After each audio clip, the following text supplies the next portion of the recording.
public office is a public trust. Hindi naman yung ginagawa. Galing yung magsalita. Pero hindi nyo ino-audit mga sarili nyo. Matatandaan din, Atty. Sal, no, na hinamon sila ni dating Pangulong Rodrigo Duterte na buksan sa publiko ang kanilang libro.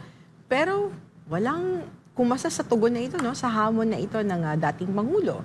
Sa halip, nagpahayag sila ng suporta kay Speaker Romualdez. Sa tingin mo ba, Attorney, dapat hikayati ng taong bayan ang mga mamabatas na ipakita nila ang kanilang no? Maging transparent sila sa kanilang mga nasasakupan kung paano nila ginastos ang kanilang pondo. Yung pagiging transparent, Attorney Sal, dapat hindi pinipilit, hindi idiniman ng public, Attorney Sal, dapat may pagkukusa yung mga mamabatas natin na maging transparent kung paano nila ginastos ang kanilang pera.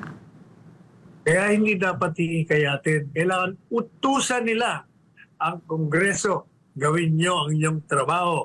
Sapagkat palagi niyong sinasabi, palagi ko narinig sa inyo, public office is a public trust. Hindi naman yung ginagawa. Galing yung magsalita. Pero hindi nyo ino-audit mga sarili nyo. Kailan kaya natin makikita yan, Atty. Sal? Pag may revolusyonaryong gobyerno. Yun nga lang.